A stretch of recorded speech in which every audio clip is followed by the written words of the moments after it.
और वहीं राजधानी भोपाल में इन दिनों बड़े पैमाने पर ईंट का काला धंधा हो रहा है। इस धंधे में कई बड़े माफिया शामिल हैं। संचालकों द्वारा ना तो खनिज नीति का पालन किया जा रहा है और ना ही स्थानीय निवासियों के स्वास्थ्य की कोई चिंता है। बाहर से मजदूर बुलाकर गुणवत्ताहीन ईंट से मोटी रकम कमा रहे हैं। क्षेत्र में निजी निर्माण के अलावा शासकीय कार्यों के लिए इन ईंटों का उपयोग हो रहा है, जिसके लिए खनिज विभाग से किसी प्रकार की अनुमति नहीं ली गई है। लेकिन स्थानीय प्रशासन इन अवैध भट्टों पर अंकुश लगाने में सफल नहीं हो पा रहा और न ही किसी प्रकार की कोई कार्रवाई कर रही है। ईंट भट्टों के पास ही सैम ग्लोबल यूनिवर्सिटी है, जिसमें हजारों बच्चे प्रतिदिन पढ़ाई करने आते हैं। इन छात्रों की सेहत पर पॉल्यूशन असर डाल रहा है, जिससे छात्र बीमार हो रहे हैं और कई गंभीर बीमारियों के शिकार होने की भी संभावना है।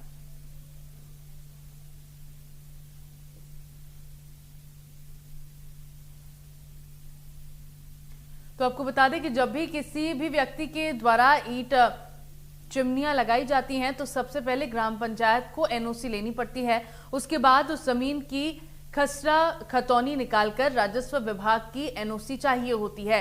राजस्व विभाग की स्वीकृति के बाद वन विभाग की एनओसी लेनी पड़ती है, तब जाकर खनिज विभाग में प्लान बनाया जाता है। यही नहीं, खनिज विभाग मौके पर जाकर रिपोर्ट लगाकर कलेक्टर को पेश करता है। विभागीय अनुबंध के बाद भोपाल से पर्यावरण एवं प्रदूषण विभाग की परमिशन लेनी पड़ती है, तब जाकर ईंट चिमनियों को चलाया जा सकता है। सबसे बड़ी बात, जितना ईंट भट्टा चल रहा है इसमें जंगल की लकड़ी पर उपयोग हो रहा है, लकड़ी का उपयोग हो रहा है, यानी अवैध रूप से पेड़ों को काटकर ईंट पकाने में उपयोग किया जा रहा है। ईंट भट्टा चलाने व जंगलों से पेड़ काटने का अवैध कारोबार लंबे समय से चल रहा है। तो इस पूरे प्रक्रिया को फॉलो करने के बाद ही आप इस तरह से ईंट भट्टों की चिमनियां लगा सकते हैं। लेकिन अगर ये प्रक्रिया नहीं पूरी की गई है और उसके बाद फिर ये चिमनियां चलाई जा रही हैं तो वो अवैध माना जाता है।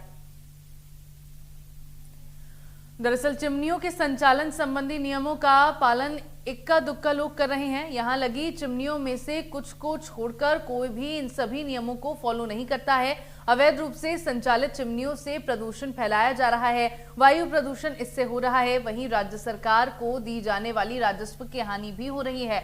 जबकि इस तरफ अगर ध्यान दिया जाए तो राजस्व की बढ़ोतरी के साथ सभी मानकों का पालन कराकर चिमनी संचालन से हवा के प्रदूषण को रोका जा सकेगा।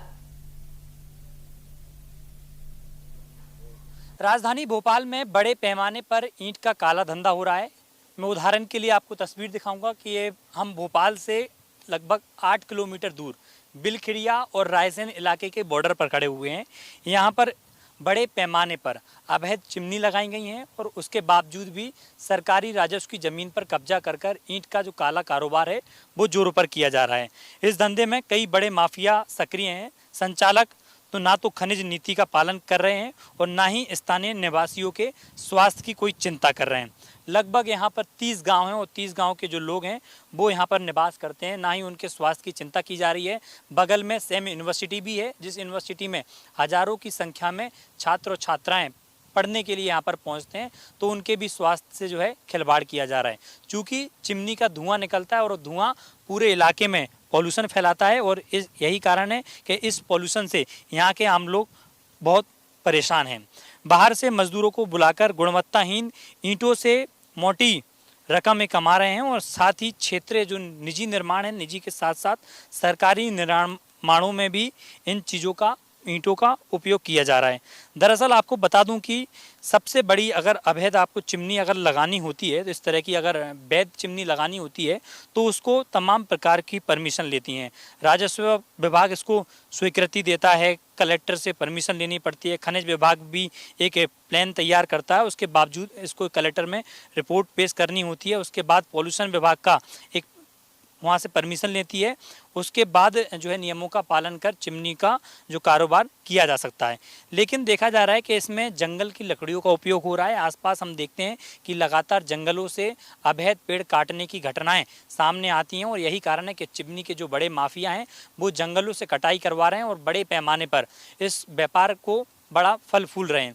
क्योंकि देखा जा रहा है कि ऐसे इलाके में चिमनी लगाते हैं जहां पर पुलिस और प्रशासन का डर नहीं रहता, जहां पर पुलिस प्रशासन की नज़र नहीं रहती, वहां पर ये चिमनी लगाते हैं और कुछ खसरे की ज़मीन पर चिमनी लगाते हैं, उसके बाद राजस्व की ज़मीन पर कब्जा कर लेते हैं। साफ तौर पर देख सकते हैं चिमनी लगी है, चिमनी खसरे की ज़मीन पर लगी हुई है, उसके बाद आसपास पूरे में जो ईंट रखी हुई हैं ये पूरे राजस्व की ज़मीन है और राजस्व की ज़मीन पर इन्होंने माफियाओं ने कब्जा कर लिया।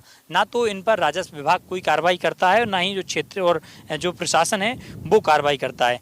दरअसल अब देखना होगा कि इस तरह का लंबा कारोबार भोपाल में बड़े तादाद पर चल रहा है, पालन नहीं किया जा रहा है, लोगों की जान से और स्वास्थ्य से खिलवाड़ हो रहा है और शासकीय जमीन पर जो है कब्जा किया जा रहा है, राजस्व को लाखों करोड़ों का चूना लगा जा रहा है। एनजीटी लगातार बार बार आदेश दे रही है और पॉल्यूशन कंट्रोल बोर्ड भी लगातार लोगों से कह रहा है कि कोई भी व्यापार करने के लिए पॉल्यूशन की परमिशन लें, लेकिन माफियाओं को किसी भी व्यक्ति का, किसी भी अधिकारी का, प्रशासन का, सरकार का डर नहीं है और यही कारण है कि डर ना होने के कारण इस व्यापार को बड़ी तादाद में फल फूल रहा है। हालांकि देखना होगा कि आखिरकार प्रशासन इन माफियाओं पर किस तरीके से एक्शन लेता है। जो माफिया लोगों के स्वास्थ्य से खिलवाड़ कर रहे हैं, क्षेत्रीय रहवासियों के स्वास्थ्य से खिलवाड़ कर रहे हैं, स्टूडेंटों के साथ खिलवाड़ कर रहे हैं, क्योंकि पॉल्यूशन लगातार बढ़ रहा है और पॉल्यूशन के लिए तमाम प्रकार के अभियान भी मध्य प्रदेश में चलाए गए और मुख्यमंत्री मोहन यादव भी सख्त निर्देश दिए हैं कि मध्य प्रदेश में माफियागिरी नहीं चलेगी, अगर कोई भी माफियागिरी करता है तो उस पर